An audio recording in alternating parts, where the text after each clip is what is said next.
I think they will take part in the meeting. And yes, okay. We have the Police Commissioner himself there at the back. Welcome. And we have yourself. You're going to be answering questions as well. So it's rather nice to see the guests. I'm hoping the young people will arrive fairly soon. And to begin with, do we have any apologies? Mark? Yes, Chairman. Councillor Rigdella. Thank you. Secondly, do we have any declarations of interest? No? No. And then item 3, to confirm as a correct record the minutes of the meeting of the council held on 17th of June 2024 in the council chamber here at St Richard's House. Is it your wish that I sign them as a correct record? Agree. Councillor Brooks, Councillor Duffy, thank you very much. I shall do that now. Thank you very much. And we come on to the next item, which are the Mayor's announcements. Mayor's announcements, 23rd of September 2024. The 3 months since our last council meeting have certainly been eventful. 4 of our residents took part in the Olympics and Paralympics in Paris. Swimmer Matt Richards won a gold and a silver medal in the former, and swimmer Rebecca Redfern added a gold medal to the silvers she achieved in previous Paralympics. I do not want to preempt the result of the motion later in the meeting, but as Mayor, I send them my hearty congratulations on their achievements. Also in the sporting field, I congratulate the Vines Park Bowling Club men's fours. They won the Aviva National Finals, which is a very prestigious win in the bowling world. We'll be going on to represent England at the British Isles Games in Wales. That will be next year. My activities as Mayor have been very varied and wide-ranging. Ellen and I have attended numerous events throughout the town and beyond.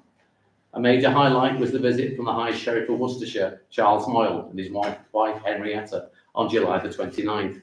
He spent the day with us and was very impressed by everything he saw. He's particularly interested in the charity organisations we have in the town, and there are plans for him to visit us again later in the year to acknowledge their contribution further. Among other notable events, I was pleased to support the fundraising event of one of my mayoral charities, the Disability Football Club, on the 15th of September, when I'm not nearly as wet as it is today, actually. Future events, of course, include our civic service at St Peter's Church next Sunday, September 29th. I hope as many of you as possible will be able to attend this celebration of 50 years of Droitwich Spa Town Council. Later in the autumn, we have the Remembrance Commemoration on November the 10th, the Christmas lights switch on November the 23rd, and the first Droitwich Spa Edward Winslow Day to coincide with the US Thanksgiving celebration on November the 28th. May I remind councillors of our policing priorities of action against antisocial behaviour, misuse of drugs and all forms of speeding. Also, I should like to remind you of our campaign against unauthorised parking on pavements. Any major contravention should be reported directly to the relevant authorities through our town clerk. I'm sure we'll raise other policing issues during the course of the meeting.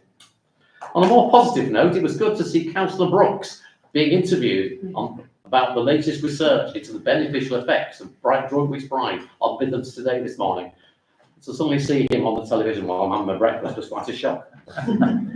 This was a great advert for our town council, which again will be covered later on the agenda. Finally, it is my privilege as Mayor to see at first hand the superb work of the staff of the council. We are very lucky to have professionals of such quality both in the office and in the Heritage Centre. The latter are, of course, backed up by a team of over 30 volunteers, and I should like to place on record my appreciation to all of them. There are many exciting projects in prospect for the Town Council, for instance, the development of the Heritage Centre here and the links with the natural networks. It is through the dedication and hard work of both professionals and volunteers that we can be confident these will come to fruition. And that concludes my announcements for today. That's the one. Thank you very much. Now we've come on to the next meeting, or next item, which is your big moment, which is policing in Droitwich Spa. We do have the report you sent in front of us. If you'd like to talk us through it a little bit, we're very So my name's PC Gale. I'm one of the new officers that's recently joined the team based out of Droitwich Police Station. I'm a transferee from Staffordshire Police, so I'm not new to the job, I'm new to the role. I've got extensive experience working with Birmingham City Council, working especially with ASB issues. So they've done a lot of good work in regards to public space protection orders, and also working with people that are maybe rough sleeping that would need some kind of help. So it's trying to work together with the council and with the police in order to combat ASB issues.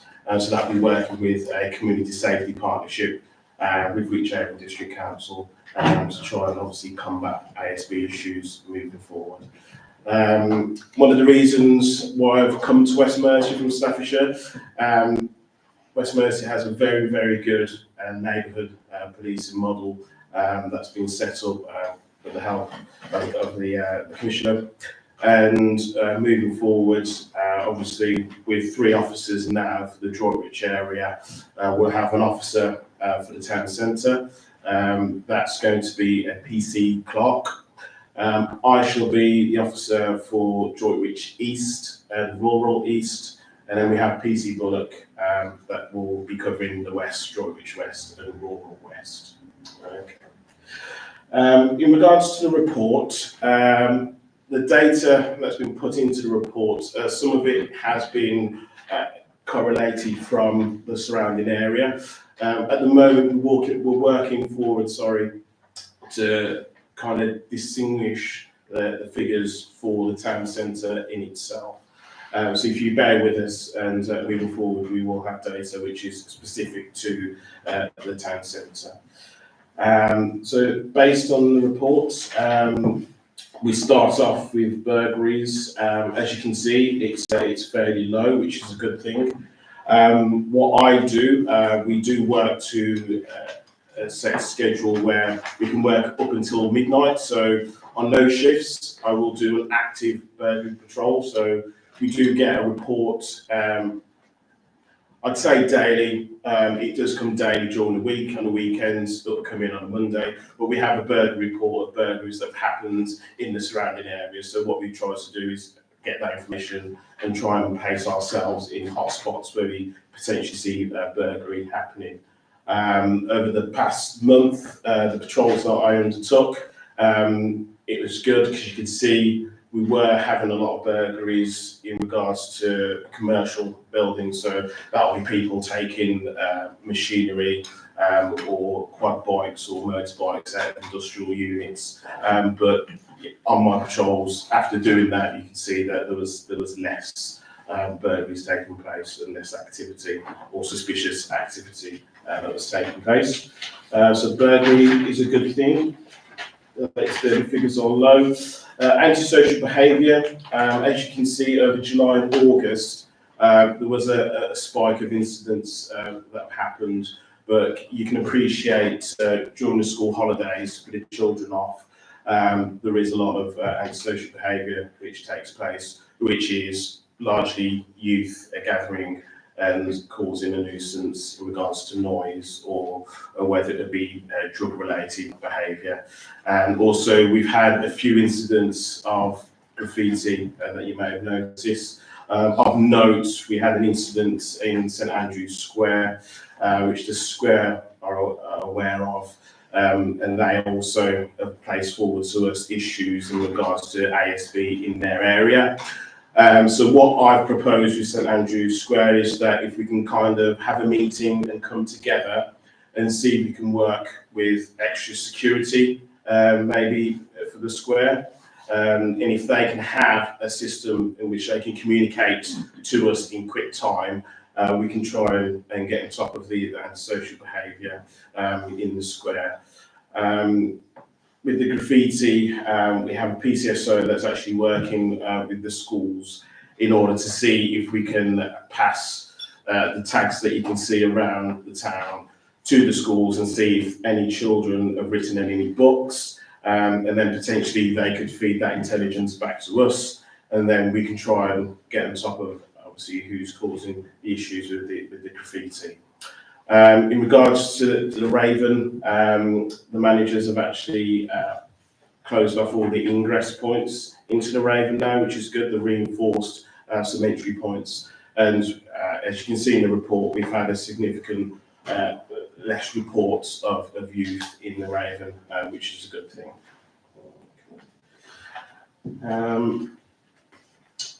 Social behaviour, that's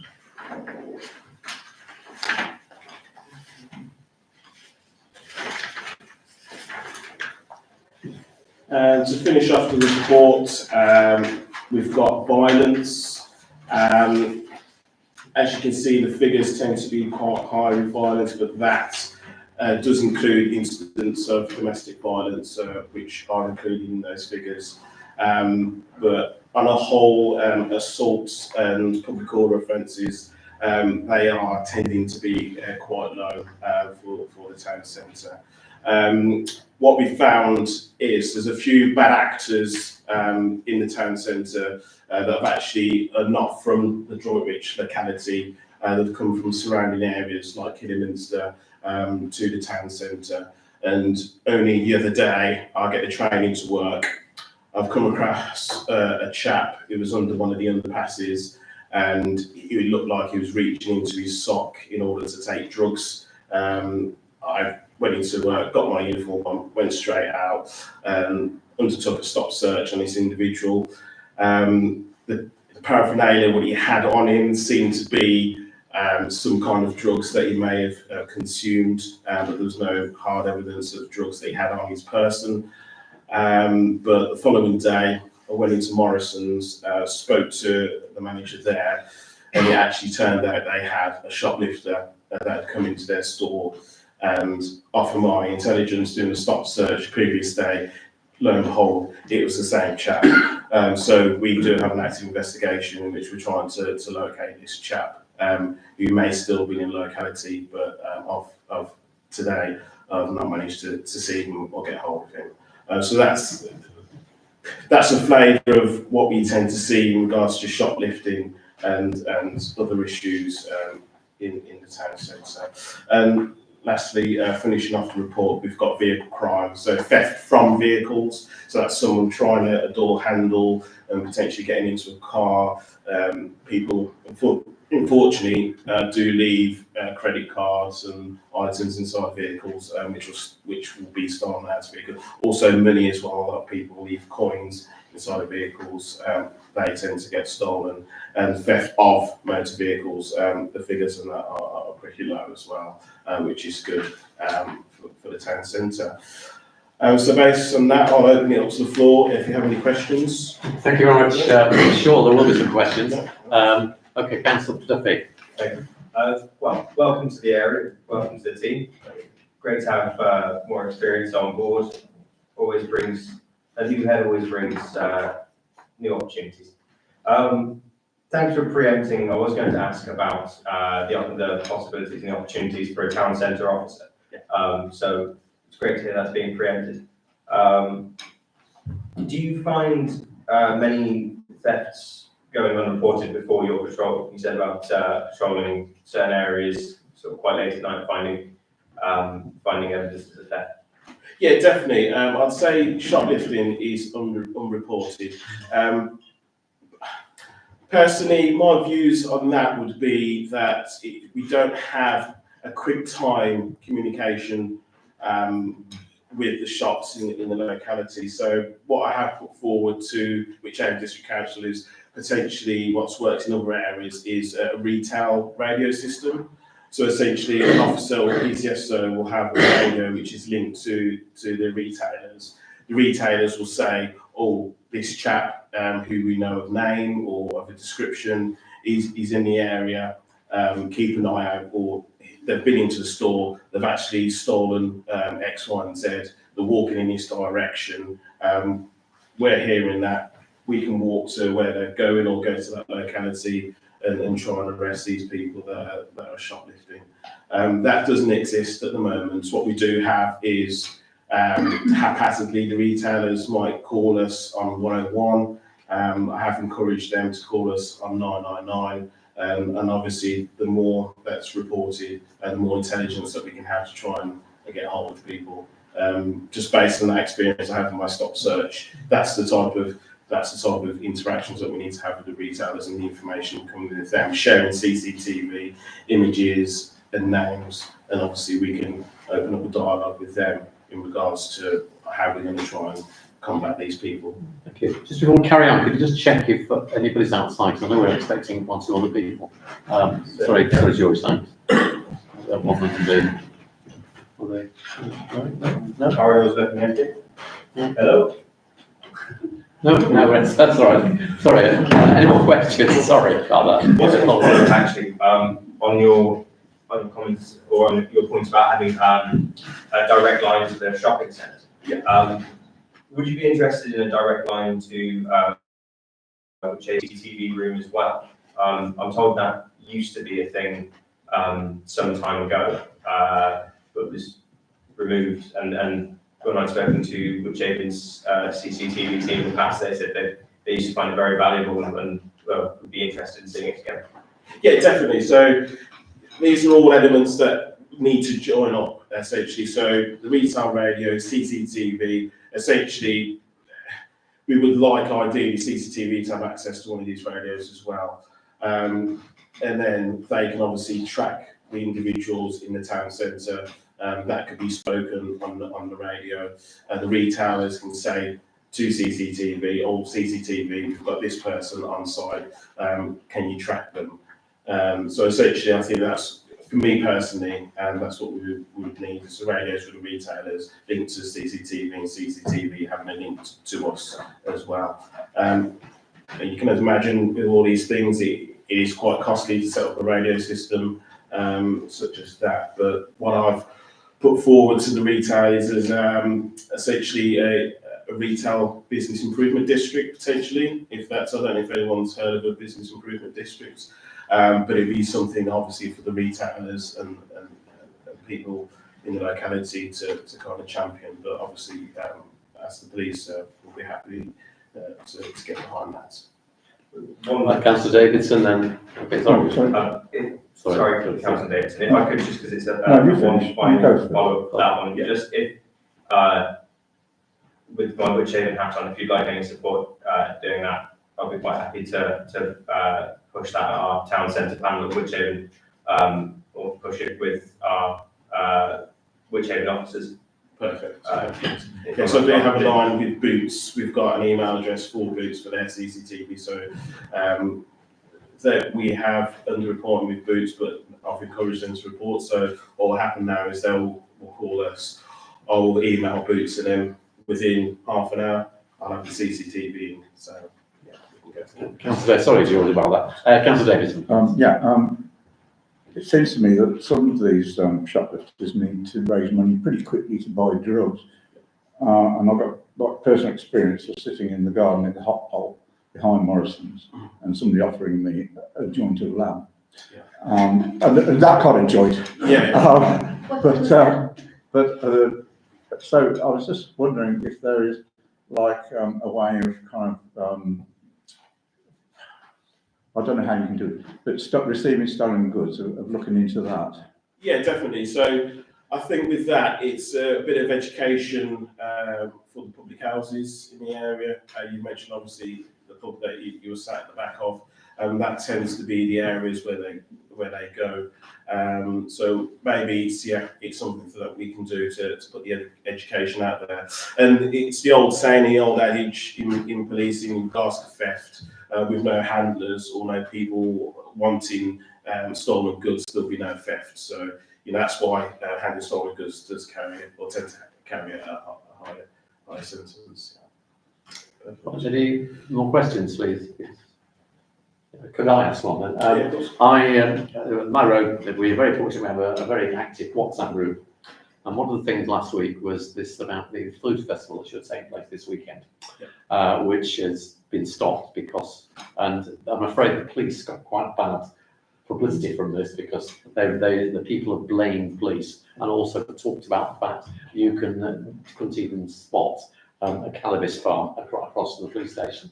Are you in a position to make an official sort of comment on this, because a lot of people within the town are thinking just this, and I'm sure they've got the wrong end of the stick about the food festival, but if you could fill us in on that, I'd be grateful. No, it's exactly that. And the conversation that I had with my sergeant is in regard to the food festival. We're not too sure how the police are linked to obviously the food festival not taking place. but that may be, which happens on social media, something gets said, the police name is linked to something, and it does get out there, that obviously we have a link to, with it, but I haven't heard anything in regards to the food festival, in regards to the police, as to why it's not going forward. In regards to the cannabis factory that was across the way from the police station, you just have to appreciate that obviously we have to gather intelligence about something,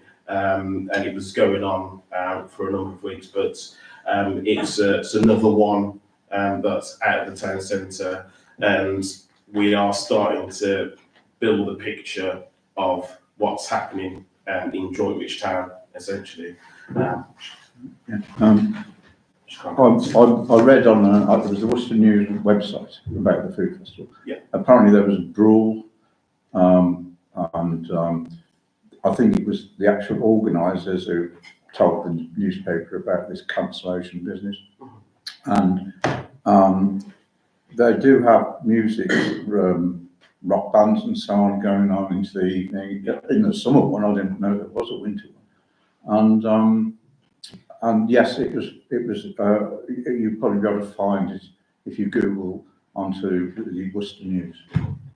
Yeah, I think Richard Morris, Councillor Morris. Yeah, good evening everyone. It was just to add to that, because the police did put a post on Facebook, basically saying they did put something in about a fight, but it was Worcestershire Regulatory Services that actually pulled the plug on it, and it was due to the insurance, or the level of insurance that the Food and Drink Festival has in place. So if they run it again, they need to look at the insurance, I think, in terms of what it covers. Yeah, because we had Saltfest that was on, and that went off without a hitch, which was good. I was down engaging with the youth, and there were quite a large gathering of youth that were essentially going to cause trouble out there. But again, that went off without a hitch. So Any more questions? Right, no, so we'll move on. If you'd like to stay for the next little bit of our meeting, and I'd like to welcome John Campion, who is the Crime Commissioner. If you'd like to come and join us over here, and this follows the invitation. So if you'd like to introduce yourself and make any comments, what you think of what's going on in Droitwich. Thank you. Very grateful to be here. I'm not quite a Droitwich resident, but my grandparents lived in the town for nearly 50-something years, so spent a lot of my childhood in the town. It's always nice to have engagement just a few miles from Hindlip. Plus, of course, Wareham on a Monday evening in North Shropshire is particularly lovely. It's a long way home. At the end of it, it's always nice to be somewhere on the doorstep. But Droitwich got a particular place in my heart because it's one of those towns in West Mercia that exactly, I think, the ideals that you as a town council espouse, i.e. the healthy, happy, vibrant economy where people can enjoy where they live, visit, and indeed support that thriving economy. And I was particularly interested to the last set of questions around licensing and the event in the town. And we're in a public setting here, and I will be careful as to what I say. But I think the guiding rule being there's a lot more to the story than perhaps is in the public domain. I would look to see why the same individual is making the same comment about cancelling a number of events in a number of different places. And lastly, I would suggest that sometimes when we seek to blame others quite so with such veracity, that often the blame is sometimes a little closer at home. But my view from policing is, and it's shared by the Chief Constable, is that policing is there to support community activities, support activities that support our economy, and play an appropriate part in making that happen. And hopefully, in lots of the events that you as a town council have not only been part of, but witnessed, that police will play their part appropriately in supporting them to be safe. I just wanted to touch, if I can, on just a few of the larger strategic issues. The first one being around priorities. You yourselves as town council will do lots of things in terms of policies and plans. I, as Commissioner, set something called a police and crime plan that has to exist in law, and it's a document that I use around investment. The Chief Constable has to have operational regard to, and ultimately it's a document that's at the strategic centre of my commissionership. We had an election for the PCCs earlier in the year. I'm just in the process of finalising that plan. And there's a consultation that is just currently running on my website, West Mercia PCC. Either you as a town councillor or as individuals having your view as to whether or not the priorities I'm setting for policing are the right ones. And the priorities are reducing crime, ensuring that we are bringing more offenders to justice, but preventing crime happening in the first place, supporting victims and survivors, those that have been the victim or are surviving harm being done to them. We are supporting them to cope and recover. And lastly, about ensuring that community and policing are living side by side, and we are policing with the consent of our community, and having ever greater number of those police officers embedded in our society is right at the centre of that. And whilst policing, of course, with the ebbs and flows of society, having a greater number of the record number of police officers based in our towns really important. We have seen some huge changes to our society over the last 20 years, not least of which the advent of digital crime. Crime has happened in that more virtual space, but that doesn't mean the traditional crimes shouldn't have our full attention. And we've heard reference to things like shoplifting, antisocial behaviour, burglary, all of those crime types. My ambition is to ensure not only a greater response when they happen, but greater work to prevent them in the first place. And we've seen real successes around burglary, such as with projects such as Smart Water. I want to make sure that our town centres are one of our next areas of focus for prevention. We have seen in the last 18 months a huge rise in the number of shop thefts.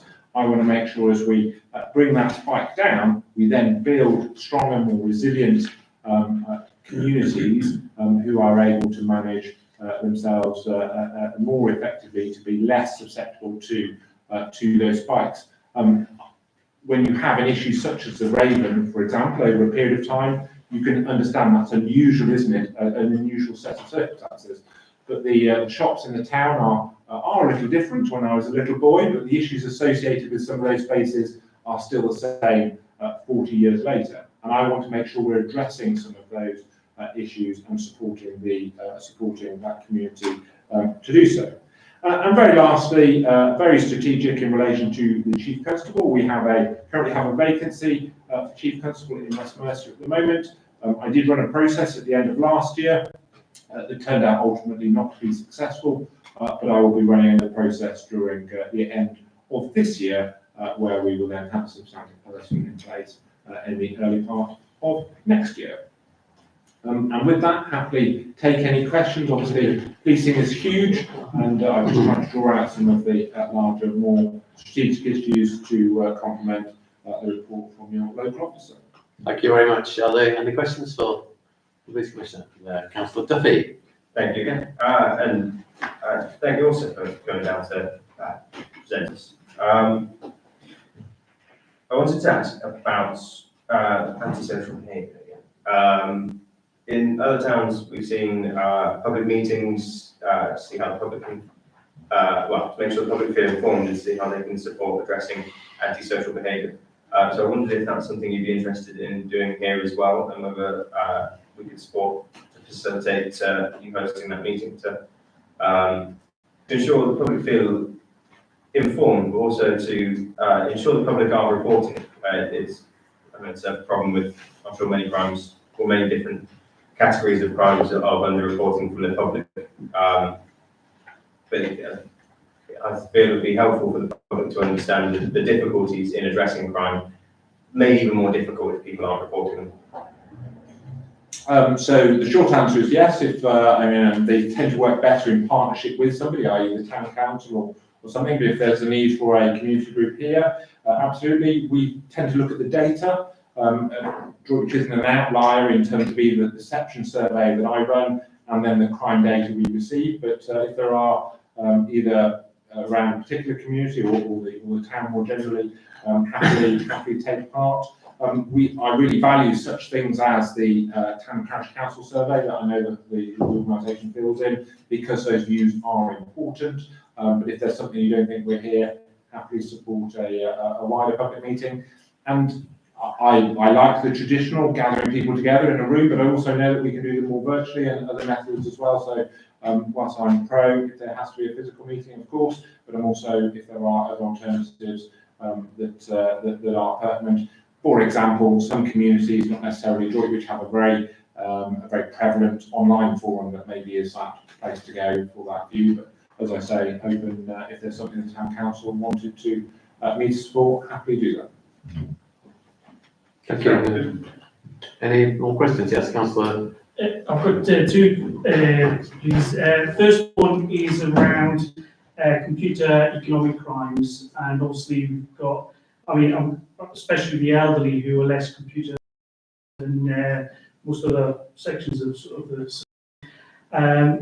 How might you go about sort of trying to educate that sort of group of people about the kind of scams that are out there and what they need to sort of avoid when it comes to economic computer crime?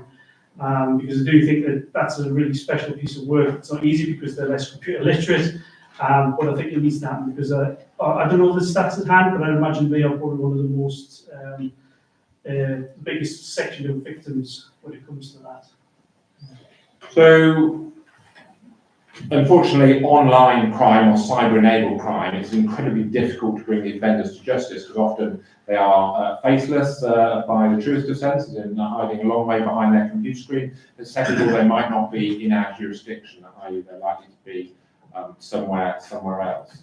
And so therefore prevention is the way that we will get to grips with it. We talked a little bit about underreporting. I truly believe the online harm being caused is very underreported in our society because there is an embarrassment factor to it as well. i.e. I've been defrauded out of a con of X amount of thousands of pounds, and therefore there is that embarrassment factor in some of those cases. So reducing the stigma, I think, has to be at the centre of it. Somebody being defrauded is not the fault of the victim, it's the fault of the person taking advantage of them. So making sure that we're being clear around people should of course protect themselves and take the right steps, but it's the person doing the exploiting that's to blame, not the victim. The other is around making sure the message is around us being sceptical. I don't know about you, my personal inbox is full of occasionally phishing emails that look very, very legitimate. And I myself have gone to click a button before now, and it's what prompted me to enter some details about something that's happened because it's felt very relevant to my life. And I thought to myself, why would I be getting an email about that? And then I look a little closer, and it is a scam. So making sure the central message that we're putting out is to be sceptical. And if it doesn't look right, if you're not expecting it, then it's probably not right. And there's nothing that's so urgent that needs to be dealt with there and then. And very lastly, I would suggest this whole system approach. We've had a method of fraud in recent times where people will be targeted who are older and have names that are more apparently older, and so therefore people being phoned up or emailed and purporting to be the police and getting them to withdraw sums of cash and then handing them over. Of course, we need to warn the individuals to not be vulnerable, but there's other steps, like the banks, for example, i.e. why is somebody coming to draw unexpectedly amount of money, checking during their due diligence. So making sure we are using all of the opportunities in the system to prevent fraud happening as well. But when we talk, as I said earlier, around underreporting, I'm pretty certain that online fraud is right up there in terms of underreporting. I think sort of just going back to the key part, I think, is getting that. I agree with everything you just said, but it's getting that message to that section of the community. It'd be just how you do that. I think that's the main part. And it's maybe a bit rhetorical right now, but I certainly would ask if you can give that some idea about how you do get into that section of the community. And you guys on the town council could really help us as well. So we've got lots of different methods that we communicate with the public, and so we do quite a bit about fraud. If those of you that signed up to Neighbourhood Matters, so Neighbourhood Matters is a newsletter, as it were, from the police, but a digital one. You can use Neighbourhood Matters to identify your local policing team, their name, their email address, their telephone number, but also you can sign up to get messages from us. And one thing that West Mercia Police is a weekly fraud newsletter, and I'm pretty switched on digitally, and so therefore I'm going to read that. But my 97-year-old nan While she does use her iPad, because she likes to talk to her great-grandchildren via the iPad, she wouldn't sign up for that newsletter. But I, as a good grandchild, can make sure that she's also seeing that. So how we proliferate some of those messages coming out, we as individuals, as councillors, but also as good citizens can help. So any proliferation of central message really helps and should never be underestimated. Yeah, that would be great, because if you can put together some sort of images that you share in, so we can all share on our social media pages and stuff like that, and ask in there to explain this to your grandmother or etc. etc. Once a week, literally broad weekly message comes from Westminster Police, sign up Neighbourhood Matters, really good thing for you, as not only as a councillor, but also as a citizen. Okay, thank you. Second question, sorry to hold you all up. Parking on pavements, my pet hate. Obviously, I know parking on pavements is legal, except for when it's the gap is less than 1.2 meters. And it was just about getting that message out to more and more people and actually taking action on it. Whether even if it's just initially just a leaflet on the vehicle as the police are walking around and see that and can see it's less than 1.2 meters, just leaving a nice leaflet just to say, did you understand that this is the situation and you should be leaving more of a gap and taking more action when the persistent offenders are not doing what they should be doing. I don't know whether I should engender myself with my answer to your second question to the audience, because I believe parking should be very squarely sat in a decriminalised spot. Now, obstructing a pavement, as you described, becomes a moving vehicle offence and therefore requires an officer to be able to enforce. But it is about the judgment that they see, i.e. an officer must see it, so they wouldn't be measuring per se, they would be looking to see whether or not an obstruction is being caused. But what it often belays is a problem underneath there, doesn't it? I.e., why is somebody choosing consistently to park in that way? So if they're doing it just a once-off, then it might be, but if there's a course of behaviour there, then I agree that police should be part of the system that works out why that is happening. Because if people are having to step out and put themselves in danger onto the carriageway, absolutely it becomes that issue. But I believe in the decriminalisation of parking, so therefore supporting the local authorities to be proactive about it as possible, because I want warranted police officers doing what they hopefully predominantly should be doing, which is their special powers around crime, particularly brings justice. But the last offer, hopefully, to balance out maybe what wasn't particularly supported, if there are things in communities that require that multi-agency level, then I am keen as Commissioner to be supportive. So I redeploy road safety money that I'm sure nobody here will have ever been on a speed awareness course, but there is a small element of how it's administered that I could redeploy some of that money for road safety. And if there is an area where that obstruction type parking is prevalent, and there needs to be some money to help solve the problem, then I again can assist with that at a very low level. That's great. Thank you very much. Interesting. Thank you. Councillor Boris. Thank you. Hi, John. You very kindly supported the purchase of 2 vehicle activated signs, so that is much appreciated on 2 of the worst considered roads in Droitwich. However, they've been vandalised once, twice, possibly more. So I would like to weave that in and support Councillor Duffy with the antisocial behaviour meeting, because I think it widens it. It is about graffiti. It is about the activated signs. It is about the fact that we have a St Richard statue that has had to have a fence around it because it keeps getting vandalised. And it is about us losing certain initiatives and certain things that would give credit to the community because they fear vandalism of those attributes, whether it's a fountain, whether it's a flower bed. We say no because we don't want to get it vandalised. And it's trying to change the culture and change the approach that we can get rid of that, so we can really enhance our town effectively. And I drew up the Raven earlier as part of an issue that is unusual here, but it does belie and I think expands on an element of lawlessness that you refer to. Whilst the Raven issue can be quite harmful in terms of people putting themselves and others at risk, some of that other low-level behaviour, it doesn't always make that threshold. And I followed some of the issues around graffiti here through the media, and including some restorative justice type approach in relation to those responsible making reparations by by cleaning it up. And I want to make sure the policing is supporting the community on that journey, giving people the opportunity to, of course, be part of their community in the way that they should be. But when those behaviour standards aren't met, there is the right level of intervention, because we don't live in a police state, do we? But where behaviour starts to cause harm to others, that's proportionate and appropriate intervention. We're trialling, as part of the former government's hotspot trial here in West Mercia, data-driven and then technology-enabled antisocial behaviour hotspot work, and here in Droitwich there is one, and I've been and had a look and seen the officers work, and we will be doing some testing to see whether or not it has proven to work in terms of actually reducing antisocial behaviour, but also the perceptions of it. Because I agree with you, being safe as you are in Droitwich means very little if you don't feel safe.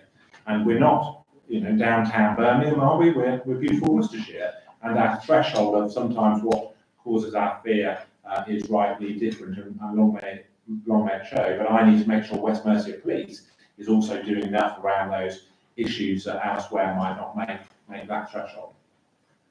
Thank you. Now the Vic. Thank you. I have one question, and then one to bring back to council. You mentioned the Raven and graffiti, possibly separately. As local governments, we have enforcement powers around listed buildings through whichever council. And we've seen on the Raven in the past, the police have powers around antisocial behaviour. Is there any powers that you know of to enforce the developers of Raven to correct graffiti on parts of the building that isn't listed but are very prominently visible? Many may have seen, and you may have seen it yourself, the large blue graffiti on the higher roof up to the left, just above the listed building itself, that is quite a beacon to people who may wish to do harm to our town. That level of harm is acceptable. And it's a case I've been making for a while, but don't know of any enforceable powers to have it removed or to have it corrected. So it remains. The short answer is I don't. Ironically, 30-something years ago, I did my work experience in the Raven back in the day, and it is sad to see it as it is now. But it's a sign that the system hasn't worked, hasn't it? That the whole system hasn't worked. I can find out to understand, but my view is that the planning process ultimately will solve the problem, but it's how we get to that state, isn't it? And it's taken too long to be my overarching summary, because we've allowed to have that appearance of decay for too long that's attracted all of the things that we don't want it to. But I can find out the technical answer to your question. That'd be appreciated. And the final one is, for this one, I'll be asking our five officers if this is appropriate, whether we can put forward a motion that we invite John Campion through our town clerk to arrange a public meeting with the offering of our community hall as a venue for a meeting to discuss ASB with the public, to look at ways to increase reporting to ensure that the crime statistics coming out of Droitwich are as accurate as possible, to ensure we receive as well-resourced a team as possible.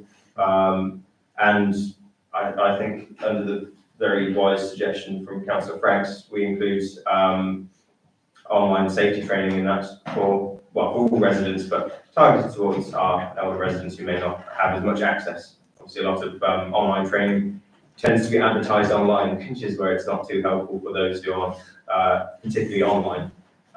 But as you say, in-person meetings are often preferential, and I would hope would create a better venue for people to learn safety and learn how to think critically about the online contacts they receive. So something we could yes. And that type of public meeting also is good to air the views, but also could have a prevention element to it, i.e., organising some crime prevention, not only for the local team, but from the more wider partnership space. So George was proposed.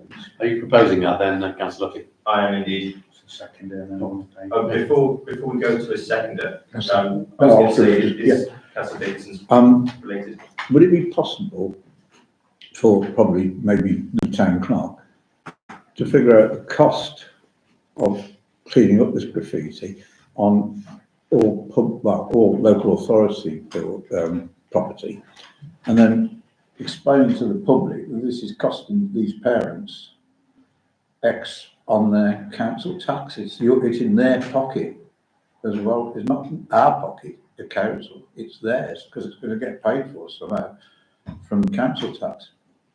Just a thought. Yes. In my opinion, like, from being younger, probably one of the youngest people here, why it's antisocial behaviour is because kids are bored.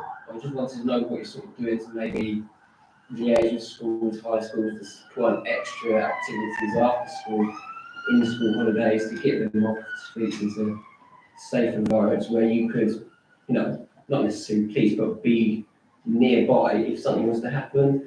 I know when I was a kid, I did loads of sports and activities on evenings. Like, pretty much gives you a sense of self, friendship, and all that. Is there anything you can do to liaise with high schools, other areas of extracurricular or whatever, arts, drama, whatever it may be, to sort of stop the boredom, because that usually causes the issue, in my opinion. So you're correct. I do think there is a lack of activity for young people, and I think it has got worse in the last decade, not better. The short answer to your question is I'm limited as to what I can spend the police fund on, but that doesn't mean to say things like police cadets that we run. You know, we've expanded hugely. We do quite a lot of work on young people on the edge of criminality, and indeed we do a lot of work with people, with young people in criminality. But I think the centre of your question is it's the step before that, isn't it? Before we get onto the radar, and I would suggest to you that is a gap. And you know, I have a lot of sympathy for Wychavon and for Worcestershire County Council, because it is a choice every day, every year, isn't it, as to what you spend your money on. And I would suggest that when I was a kid, there wasn't enough youth activity, and I would suggest it's got worse, not better, in the intervening 40 years. Councillor Norris. Just to counteract that bit, we have over 25 young youth clubs. And I'm chairman of Droitwich Youth Action Group. What the issue is that we have a growing number of kids that don't want to be members of clubs. They don't want to go to Army Cadets, Air Cadets, rugby club, football club. They do want something else to support them. And that's why we need a town centre youth club. And that's where we should be putting all our energies, is to try and generate a town centre youth club aimed at the disenfranchised kids that want somewhere to go for sanctuary and to be themselves effectively. And we need more effort to try and get that town centre youth club. I believe they wanted, what you said, in St John's in Worcester, when I was at uni, one at Sainsbury's, there was a youth centre where they had a pool, whatever, and a lot of the disenjoyed or disfranchised kids used to go there. But at least you know roughly where they are, and obviously there's a social workers there as well. So there was a lot of that, just drawing them into trying not to commit. That's a very interesting topic for discussion, actually, but we have got a motion on the table, so we'd like to go back to that after this meeting, if we know what actually. So, in principle, the arrangements for public forum, mainly on ASB, but also to offer online safety training. Yes. Which covers an awful lot of issues, doesn't it? So have we got a seconder for the motion? Yes. Councillor Franks? Yes. All in favour? All in favour? All in favour? Anybody against? Thank you very much. So, are there any more questions or any more points you want to raise with John while he's here, or we've got Stephen Cathy here? But thank you very much. Yeah, it's very. I think a lot of what you're saying comes down. I know it's just one or two people is in the middle of consent. Is communication and how we communicate with the residents, which is very difficult at times because we don't have a newspaper going to everybody every week. I think that's those who aren't online.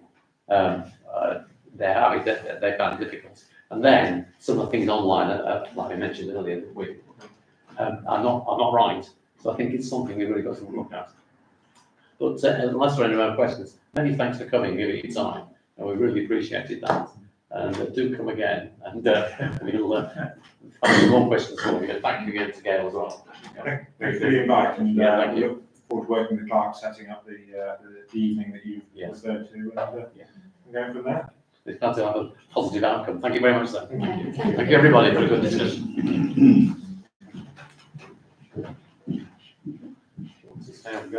I'll stay. Just say now, aren't they? Thank you.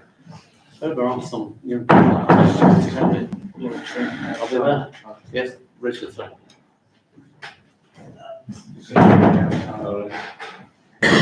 They would have been.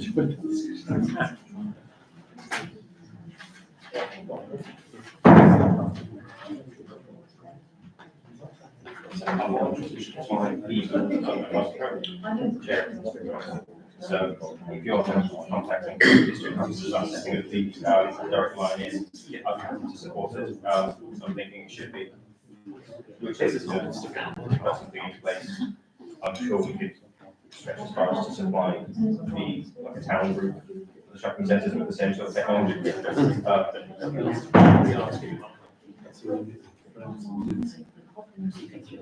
Maybe you should forget to bring it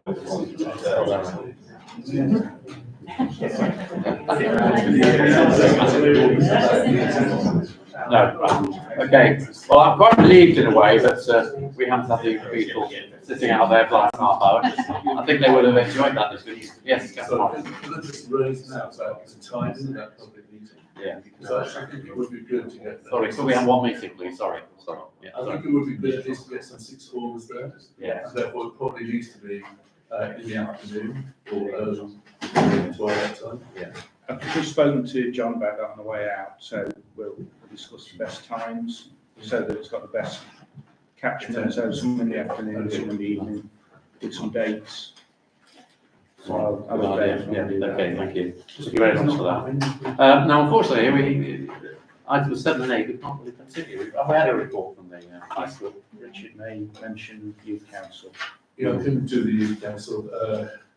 Mrs. Truman said she was going to come tonight, but obviously something's happened. So we're starting to start up the youth council again this term. The first meeting will be early October, which will be focused on preparation for Edward Winslow Day and how the schools can get more involved in Edward Winslow Day on the 28th of November. Then the second meeting will be early December, when we, at the moment, we're looking to go to a resort. So the recycling plant at Norton, and have a whole theme about recycling and improve waste collection. And then we'll put the new dates for the following year. Thank you, that's good. And we move on to item 9, the Olympic and Paralympic Games. I'm sure you've all seen what Mark sent in with the letters we sent to Matt Richards and Rebecca on getting their gold medals, and one silver medal in one case. Rather nice that I actually met Matt Richards myself when he returned, and was able to put his medal alongside mine at the moment. Quite something to actually hold a gold medal. We've got pictures to prove it, and a silver medal. Quite an event, and what a nice guy he is too. I mean, I don't know how many of you met him, but a really nice, unassuming chap.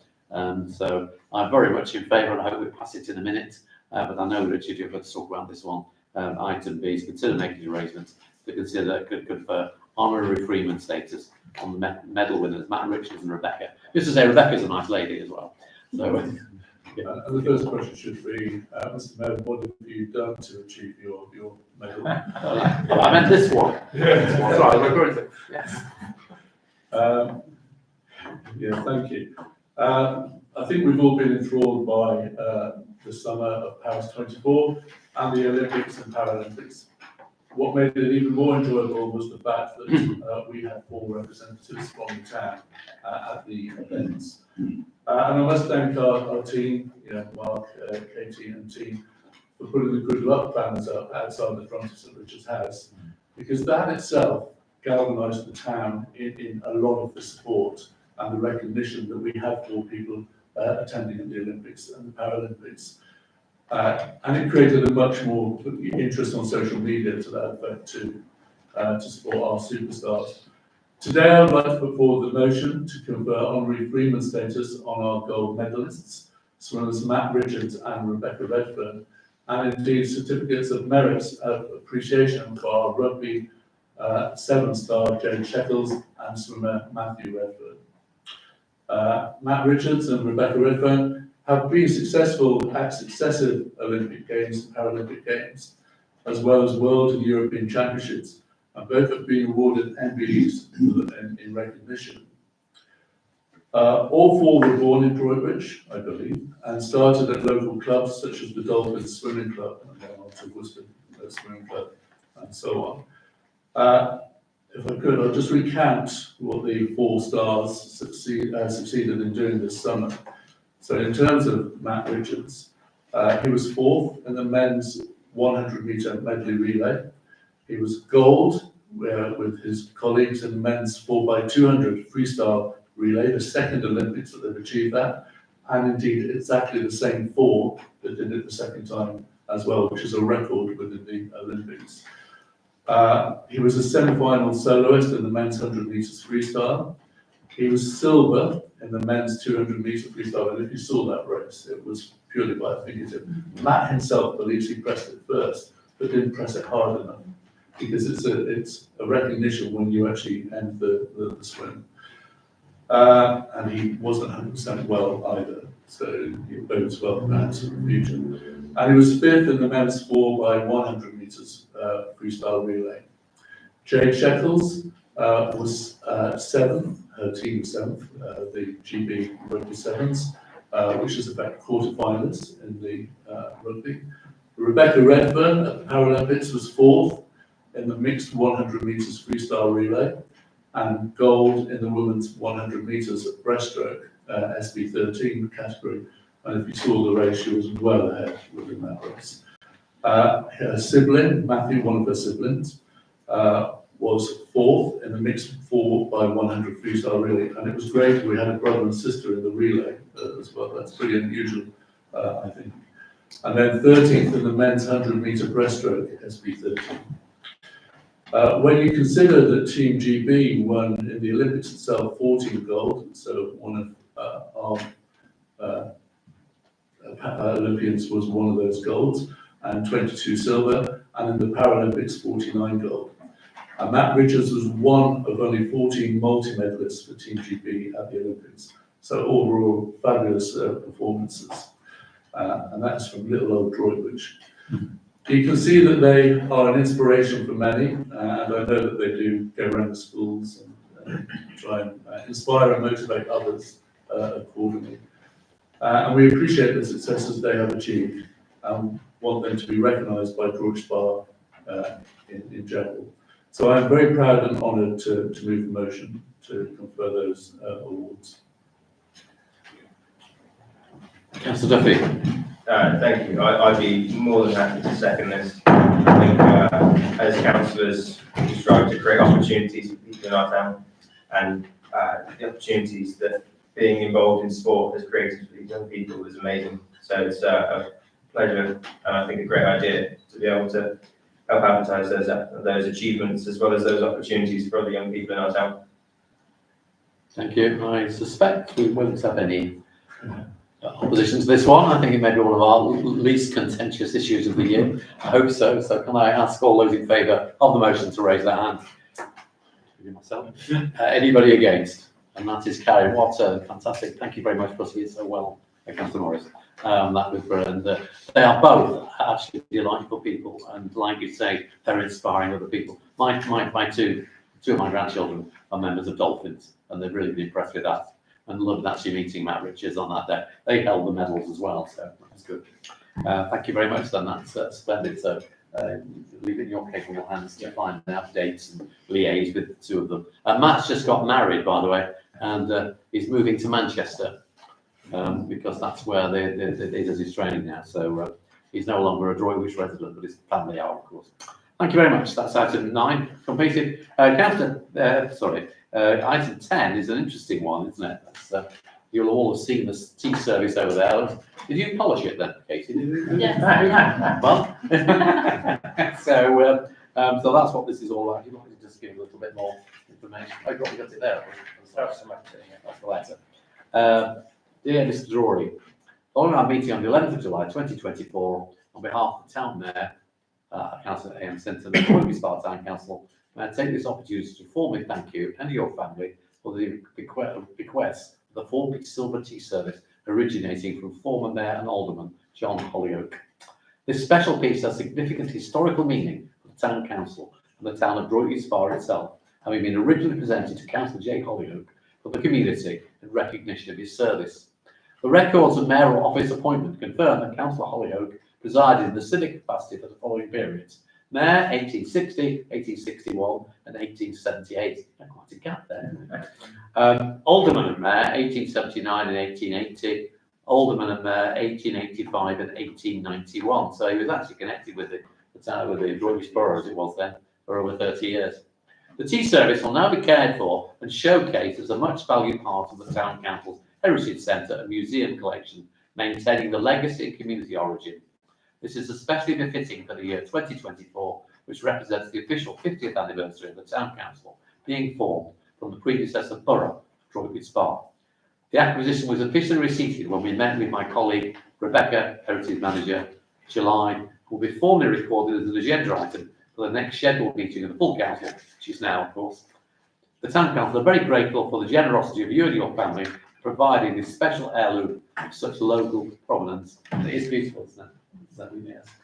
So who is going to be polishing it then? The Mayor, Mr. Mayor John. Thanks a lot. Any comments on that at all? No? Sorry, David. It was Borough of Droitwich, not Droitwich Spa. Oh, is that right? Borough of Droitwich, is it? I'm going to have to rewrite the first sentence of my Sorry. civic service now, yes. That's right, is it? Because they also have the rural borough, didn't they, as well? They have the rural. Well, no, they had its Spa on when the Dutch advertiser ran its campaign in about 1996. Right. Oh, well. Thank you for that. We've learned something today, everybody. Right, item 11, annual governance and accountability return for the year ended 31st of March 2024. Notice of conclusion of audit. Why did this go through this for us? Yes, Chairman, so we got this on Friday. The deadline for these from the external auditor is the 30th week today. Ours came on Friday. The notice has gone on the website, went to all councillors on Friday as well. There's just one recommendation really. We've been in the practice of deducting 180,000 from our assets each year, which was a land sale for Cockshoot Hill in 2018-19.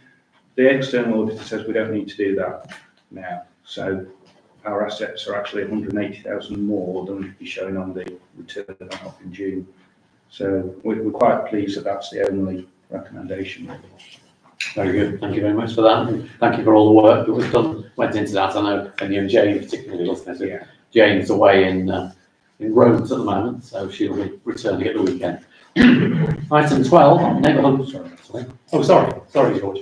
Just to clarify, am I remembering that was money ring fence from the sale of the land? It's restricted capital. Yeah. So our assets should be 180,000 more than what was shown on the return in June. Right. Okay. So, I'm really happy with that. Thank you then. Item 12, neighbourhood development plan project report. I'll pass this over to Councillor Brooks. Thank you, Mr. Mayor. Yes, I've obviously got the report, but I just give summarise the situation that we now, after a lot of hard work by our consultant and town clerk, we now have the full draft of the proposed neighbourhood plan. It has to go through some little sort of legal bits and pieces, but it does mean that at the moment we're looking at being able to put that to the people of Droitwich to comment on it, and so we can then obviously get that towards the final version. But I'm very pleased we've got to the stage that it was a big hurdle for a lot of things, and there's been a lot of issues to overcome to get us here, but we're here, so I'm very pleased.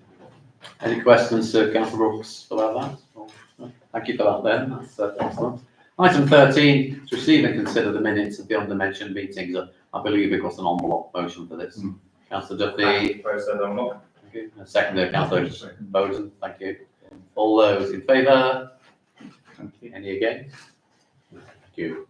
Item 14, annual health and safety review. To receive the report of the annual review of health and safety, which is undertaken by John Ellis. Would you like to go through this a little bit? Yes, thanks, Chairman. So this is reviewed annually in August every year. John came out on the 19th of August. His report was circulated. There's a couple of suggestions he's made this year. Lithium batteries is one.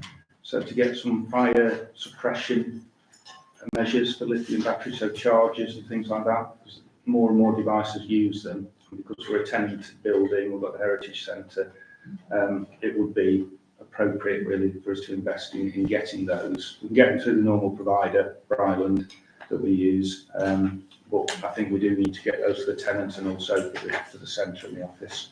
So that was one, and another one was load testing of the hanging baskets. We've got 180 hanging baskets around the town. 2 years ago we load tested the brackets in the event of rust or corrosion. So they're coming out, I think, within 2 weeks. So the time they come out, we're going to arrange for them all to be load tested and safety checked in case of any damage, and get those done. Everything else was largely as we'd expect. The other, up and coming consideration is two things. On the insurance renewal, we do need to speak to them about the building work for downstairs, because that will have some considerations for the renewal in January whilst we've got building work on the premises.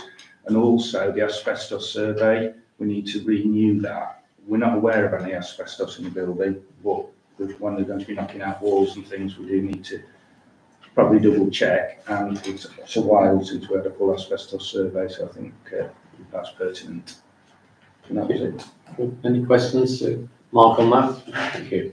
And item 15, which is linked to this, of course, the annual risk assessment of all town council business and operations. So I'd like to talk through this a little bit. Thanks, Chairman. So that's quite a lengthy document, about 35 pages on there. It's updated in green and red year on year, but it follows the annual review of the consultant in August, and it always goes to the September council. So in actual effect, it's a risk assessment for all the business of the town council, whether it's tenancies, allotments, events, the operation of the Heritage Centre. It covers everything. So if there are any questions, I'll take them. If not, people can refer those to me separately. Any questions at all on this? No, so we've taken the two things as read. Okay, thank you. Then item 16, review of the NELP recommended financial regulations and standing orders. This is somewhat esoteric, this looks, so let's talk through this. Again, September Council, we generally review quite a few what we call statutories. So these are things that are audited by the internal and the external auditor next time. So the standing orders, the Town Council adopted the NELP recommended ones and the financial regulations back in 2018. Been reviewed every year as fine without amendment. So Part A was to review that because they were last reviewed in September last year and are in effect. Part B is there are some new model financial regulations. So the standing orders are unchanged, but the financial rates have changed slightly. They've been made slicker and easier to interpret. But what the recommendation this evening is to consider a separate meeting of the Resources Committee just to go through those in detail, and then just adapt any changes that we see as pertinent for the Town Council in due course, so probably this side of the year. Yes. Okay, so do we need to Please, pass on the motion on that? if we Yes. can just get that as recommended. I've spoke to Bob as Chairman of Resources on it. So are you going to propose it, Bob? I'm happy to propose, yes. And Mr. Vice Chairman of Resources. Yes, you are. Yes, you like to second it? Yes. Right. All those in favour? Yes, thank you. And I'll bring that back to the Resources Right, in thank due you. course. Right. Good, excellent. Item 17, this is you again, Bob. This is a star of television. Yeah. Thank you, Mr. Mayor. Yes, I'm obviously rather pleased about all this. This process has been going on for quite a long time. I mean, last October, I arranged for Dr. Macy, lecturer at the Open University, and his team to visit the Tower Hill brine well to collect samples for analysis. Their research yielded some very, in fact, I actually thought the thing had died because I didn't hear anymore for a long, long time, but suddenly I'm told, yes, There's a lot of hard work done on their part, DNA sequencing and all sorts of things. But they found this unique microbial life present in our brine. It's what's called an extremophile, because it's quite amazing to think anything could possibly live in supersaturated brine solution, 100 feet below the town in pitch black. But there you are. And then again, another researcher involved in March that managed to isolate 3 of these salt-adapted microbes from the brine, and then they test them against, in this case, a number of things like MRSA, and we found that one of them was actually capable of killing MRSA.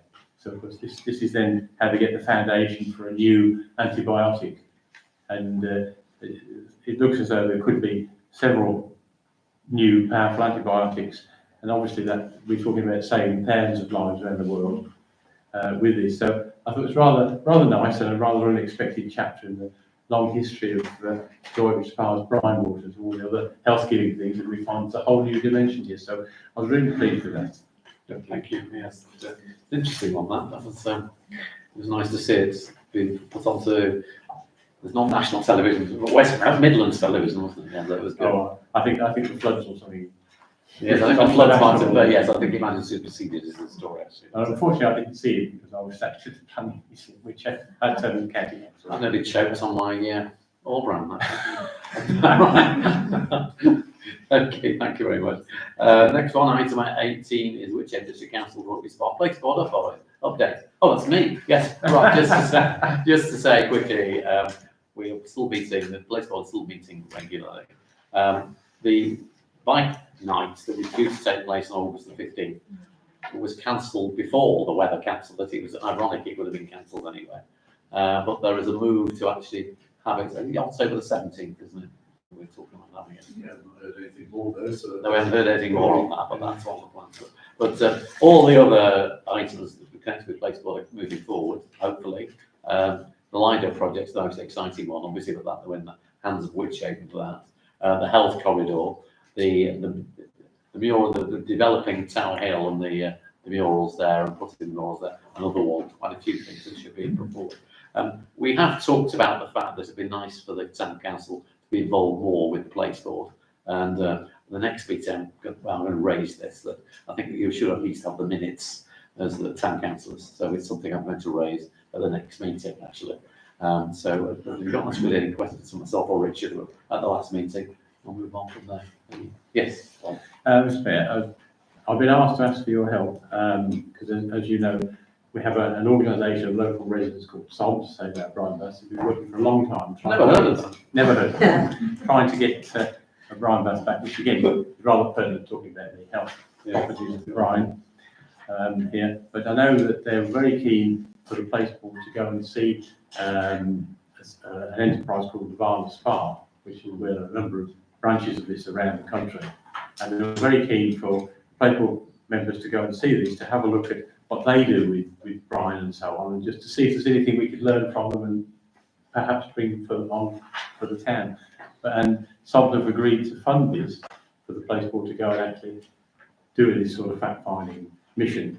But unfortunately, lots of probably perfectly good reasons, it hasn't actually happened. So they've just asked me to ask you and Richard, if you can actually kind of expedite that. As I say, they've got the funds ready and they want to see the Place Board have a brine experience and hopefully come back with some great ideas that we can use in this town. So if that's possible, on their behalf, it would be very, very good. We've noted that. Thank you. Yes, we'll move that one on. It's Councillor Brown.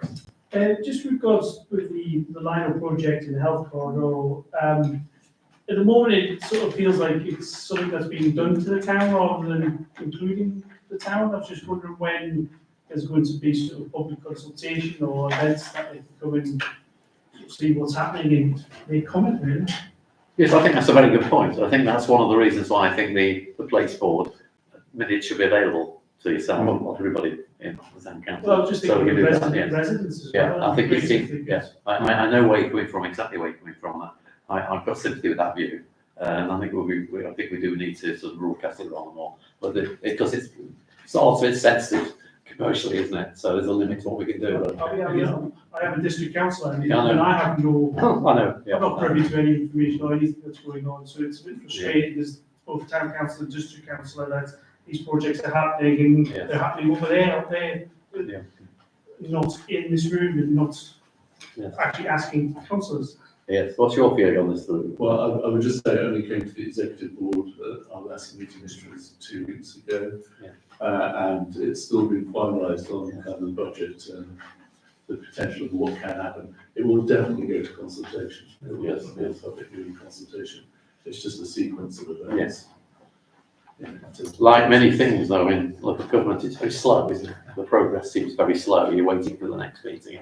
But I would argue that the process should have included an element of asking residents what they would like to see long before it's going to executives to make almost final decisions on it.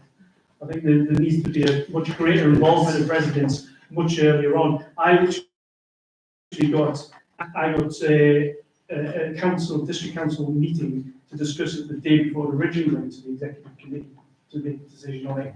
I mean, I didn't get any real say in it. I mean, you know, and obviously I was still being councillor for a little while at that point. So I do think that there just needs to be a change in mindset about the way these projects happen in the future. And we should all, as councillors, be looking ahead to the next project and talking to our residents and bringing ideas and thoughts to the table, really. But that's just my opinion. I think you're raising a good issue there, actually, the relationship between the place board, who are not elected, and the people who are elected. And I do have an think issue with that you've as well, raised but- a very, which I feel quite strongly about as well. So I'm glad I attend, so I'm there, but I will raise it and bear it in mind. Yes, Councillor Duffy.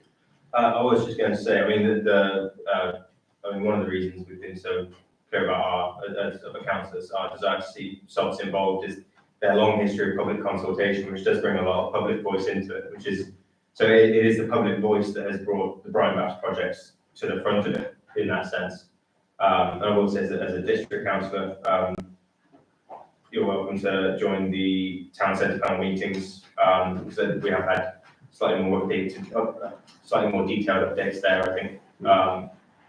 But again, as Councillor Morrison said, it's almost, they're more of a seed group bringing these projects forward. And obviously projects need to have some level of, or the idea of a project needs to have some level of development before it's then brought to public and brought to wider consultation.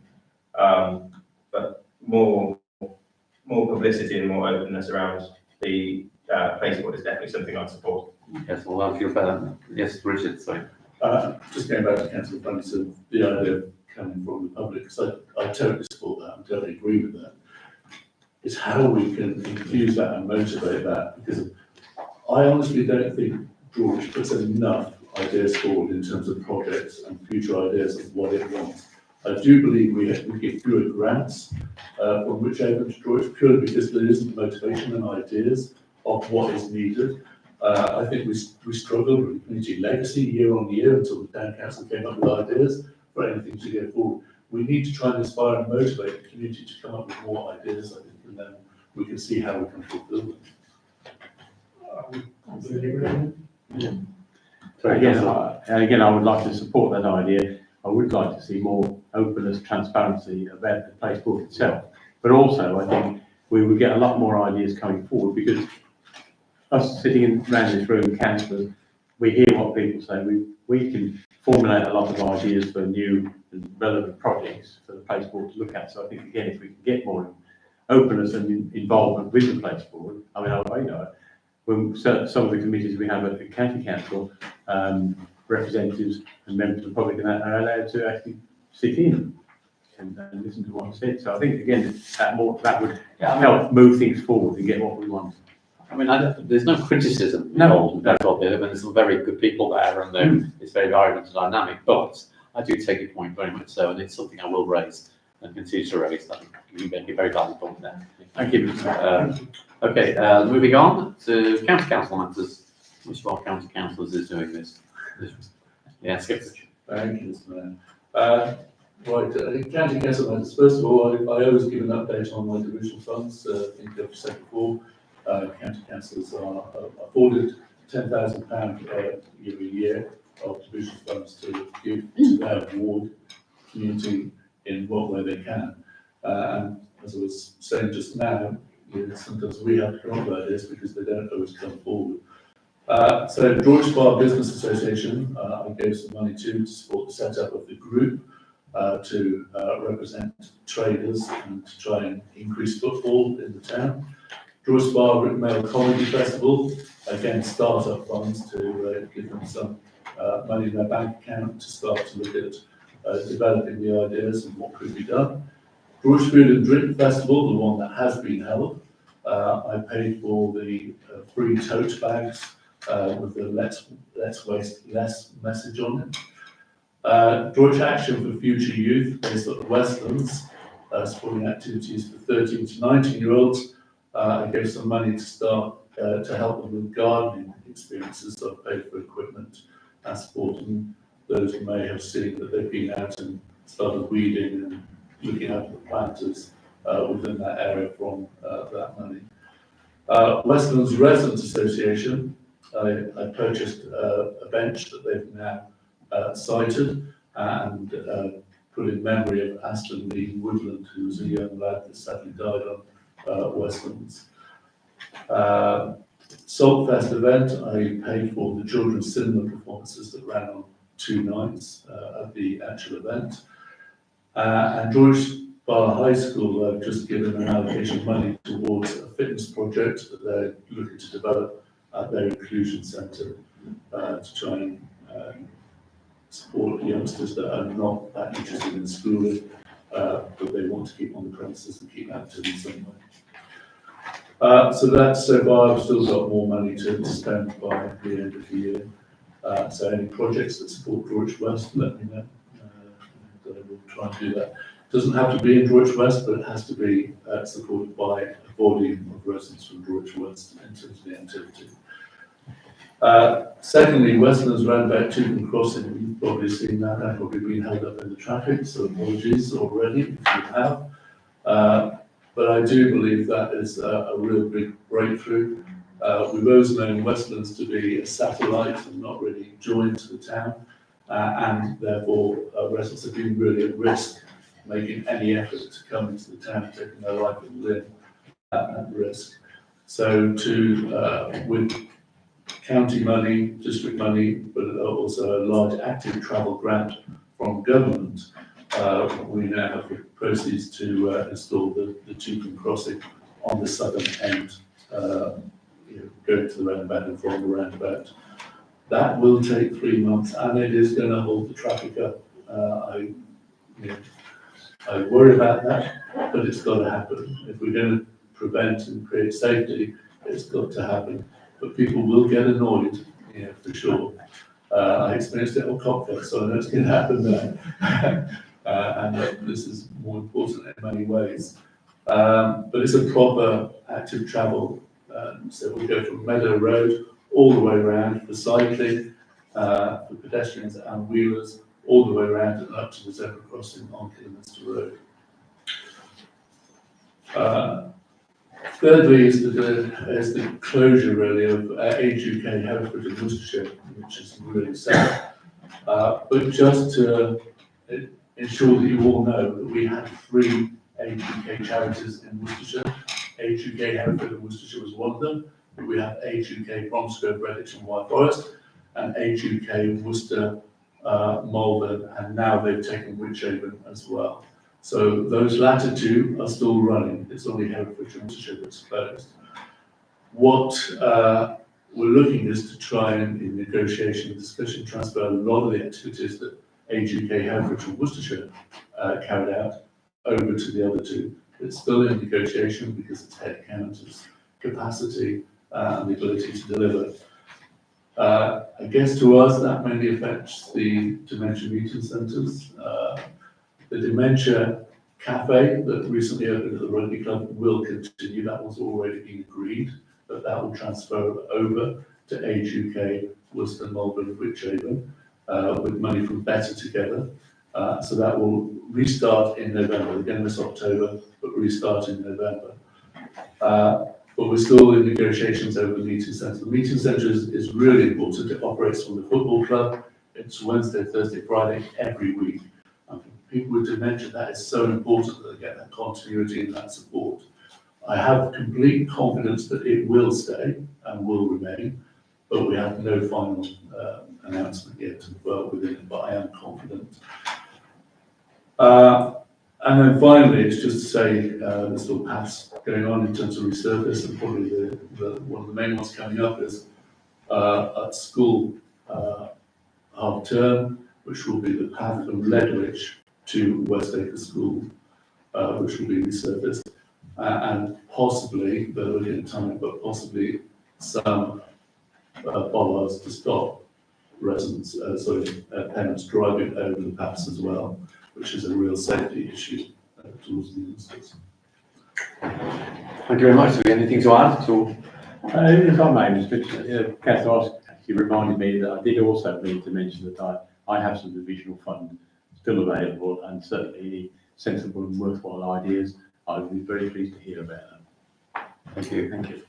Right, and next, District Council matters. I think Councillor Duffy, you were going to do this. Thank you, and hopefully we will have received this at the start of the meeting, so if anyone wants to have a copy in front of them, I'm afraid it arrived very late, but it'll be in inboxes. So starting with Wychavon's annual residents survey, residents have the chance to win £100 and influence Wychavon's work by having their say on local services and upcoming changes to waste and recycling collections.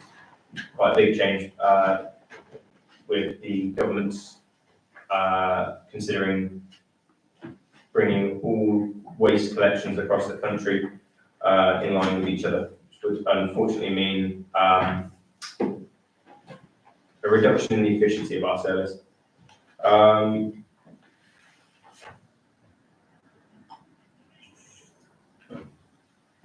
With further consultations on the go, Wychavon are also running an electoral polling places consultation. Residents across Wychavon can have their say about buildings that are used for voting.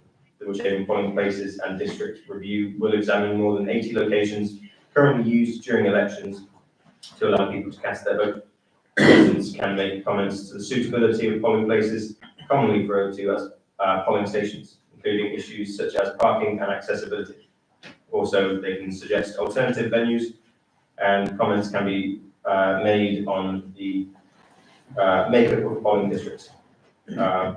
Polling districts being the small areas of electoral wards. So most districts, wards containing 2.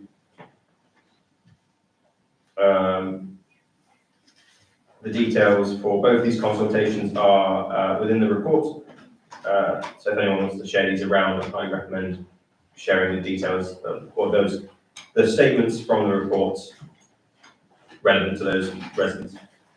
An update on the Raven, as has been mentioned quite a few times this evening already. Talks continue with the developer around enforcement and support, this having led to the main hole in the listed building roof being repaired and a similarly damaged roof light being covered, ensuring the security of the listed wooden beams. We've had some success for greater site security with better boundary protection installed and better CCTV coverage being prepared. They've got it ready, but having to do some tree work before it can go in. And we are also pressing on the wider harm of the sites the wider harm that site causes in disrepair, looking for removal of graffiti and covering of broken windows. Wychavon bins. So sanitary bins have been installed in Wychavon's men's public toilets in support of a national campaign. The Boys Need Bins campaign, led by Prostate Cancer UK, aims to raise awareness of the issue of male incontinence. It calls for sanitary bins in all male loos and a change in the law to make this a legal requirement. Wychavon has recently installed sanitary bins in all 11 of its male public toilets and is urging other toilet providers to do the same. Next is rural transport research. One of our We Are Wychavon plan promises is to identify the need for community-led rural transport projects and use this to target our Ticket to Ride fund. The first phase of this is now underway.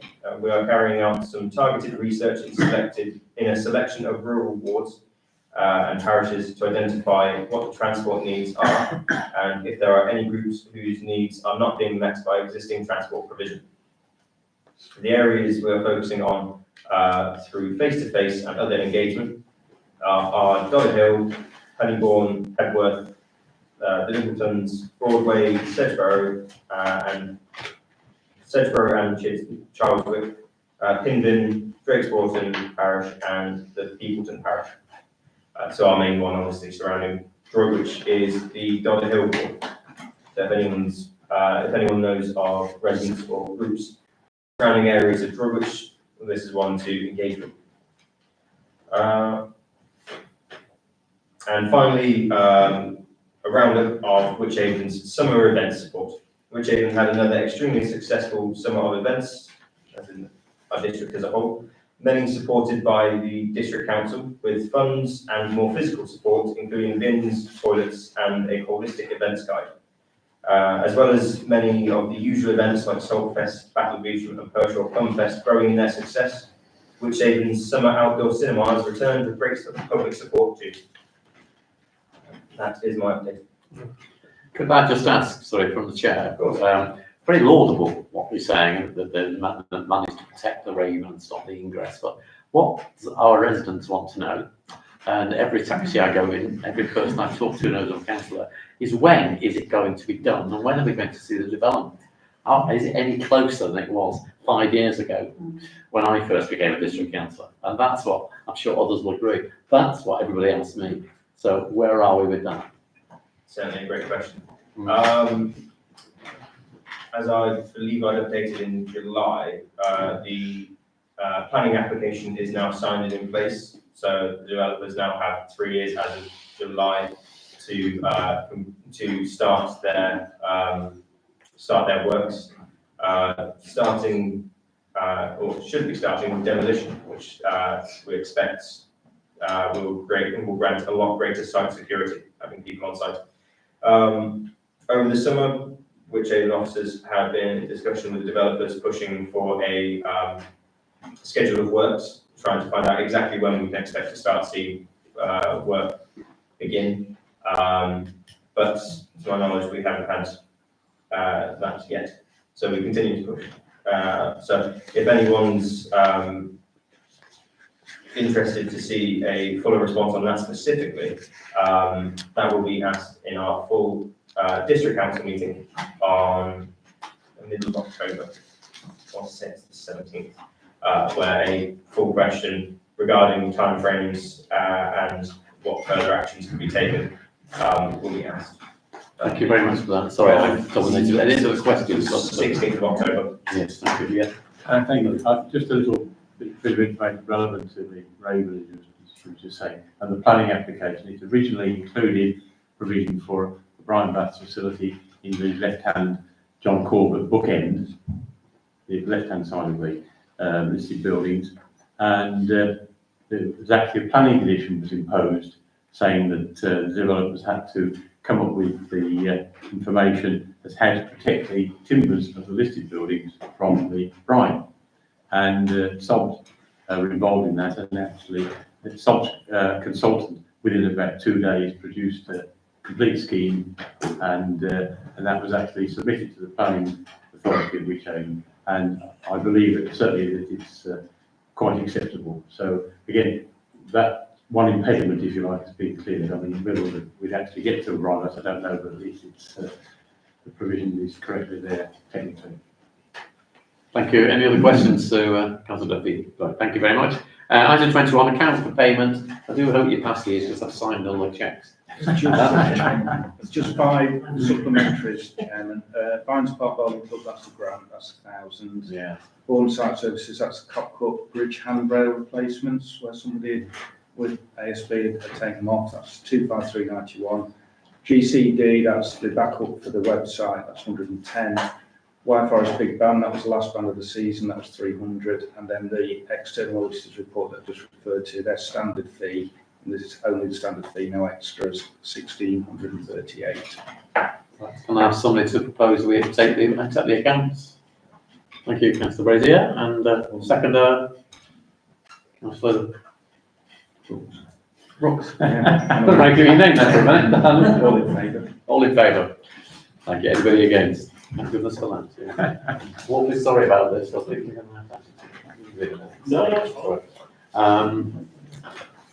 The next item is to consider the exclusion of public and press by passing the following motion. Well, many thanks for coming here. Yeah, thank you. It's very nice to see you here. And, Thank Mr. Mayor, Yeah. before we turn the thing off, I'd just like to say, I don't think we made the most of Councillor Brooks' press release.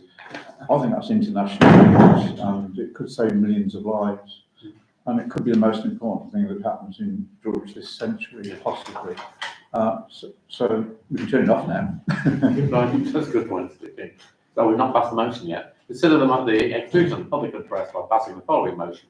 That the press and public be excluded from the meeting under the provisions of the Public Bodies and Admission to Meetings Act 1960 by virtue of the confidential nature of the business about to be transacted, which involves financial and legal matters. Councillor Pearce proposed, seconder, Councillor Bowden, and all those in favour? You're probably left anyway now. Anybody against? Thank you. Won't be very long, this. Mayoral charity arrangements pursuant to the police letter dated 1st of May, notified to all